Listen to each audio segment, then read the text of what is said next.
25 years in 25 minutes. A celebration of the Maritime Museum's silver anniversary.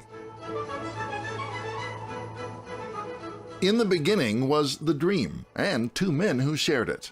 Harry Nelson, marina developer and maritime art collector, seen here with his friend, artist John Stobart, and Bud Smith, real estate developer, seen here with a cutout of his friend, actor John Wayne. Bud was going to develop Fisherman's Wharf in Channel Islands Harbor, and Harry wanted a museum to house his growing art collection.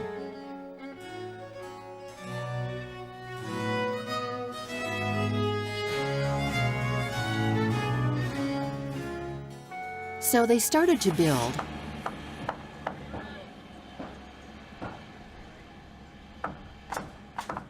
and hire an executive director and train docents. And train For an entire year through construction delays until 25 years ago. The grand opening in February 1991.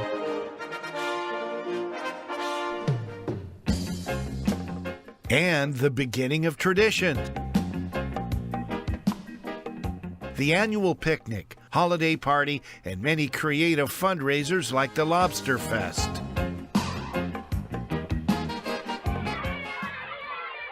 And school kids. And courtyard events for kids.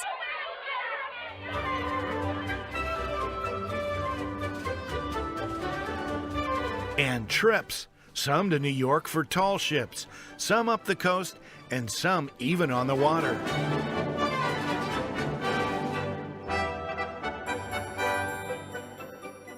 And we brought in the replica ship Endeavour, successfully housed their crew, and conducted tours via buses to the port where she was berthed.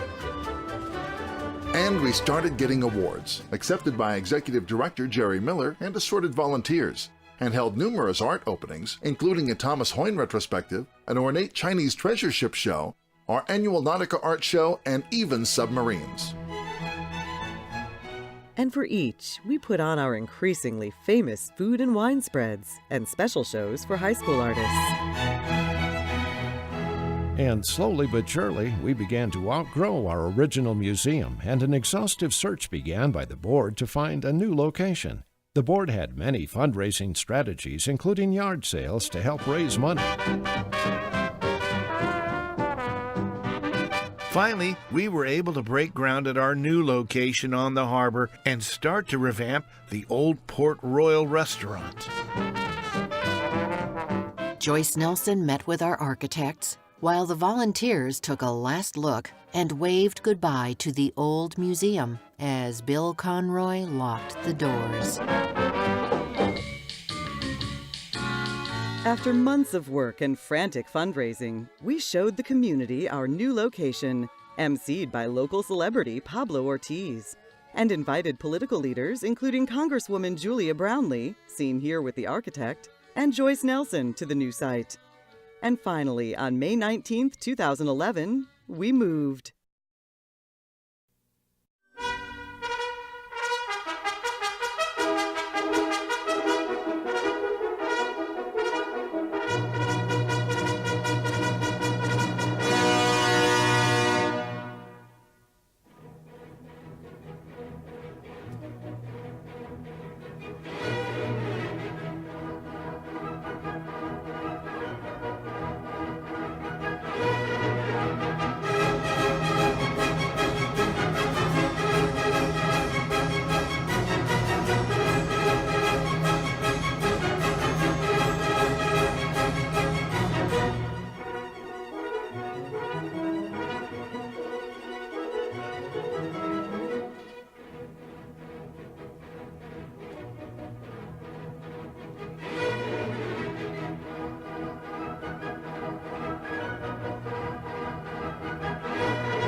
And in the summer of 2012, we officially opened the new museum.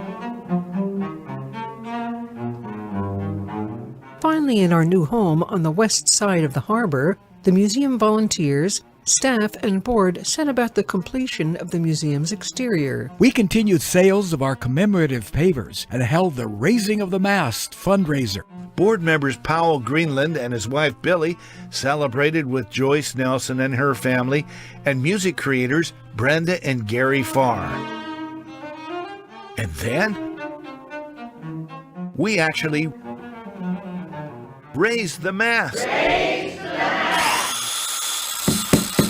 Meanwhile, we worked on our new upper deck.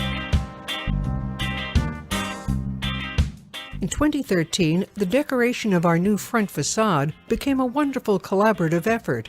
Ed Crystal, an immensely talented metal artist and volunteer of the year in 2011, had started to create a pair of large breaching whales flanking the museum's front door. When Ed was tragically struck by a massive stroke halfway through the work, metalworker Todd Wiggins and spouse of new volunteer Kat Wiggins volunteered immediately to help finish the whales. Simultaneously, George Davis, widower of Joyce and Harry Nelson's daughter Nancy, funded a project to create a memorial yard garden at the museum.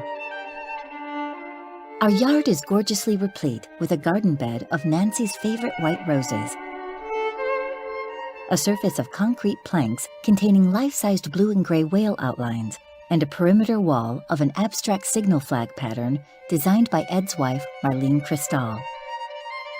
Marlene also designed and created the Dragonfly water feature, which features the words, "One good thing," Nancy's favorite way to sign correspondence, and a reminder to us all to find the good in every day.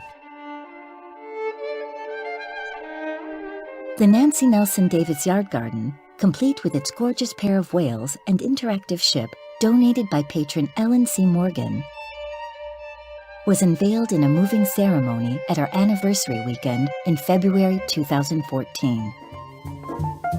And that allowed us to move on to new traditions. The Thursday speaker series, complete with our traditional hospitality.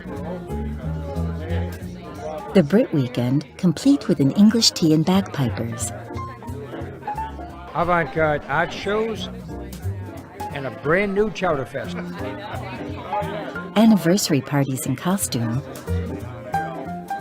and annual music at the Maritime fundraisers.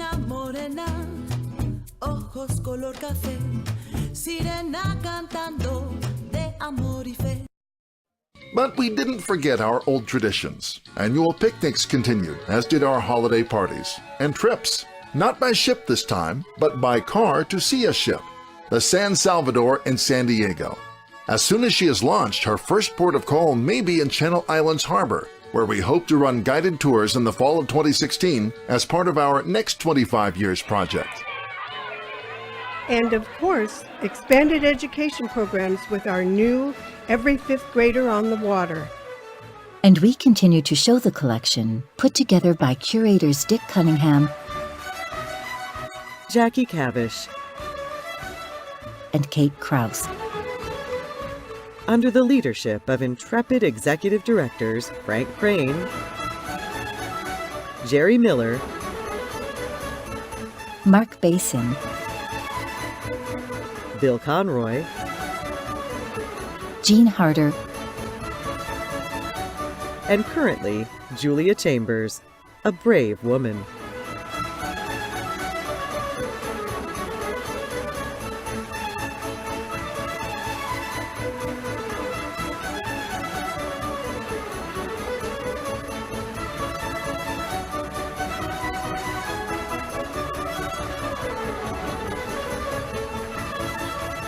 And so, tonight, a new cadre of devoted volunteers cheers us on into the next 25 years of this extraordinary maritime art museum.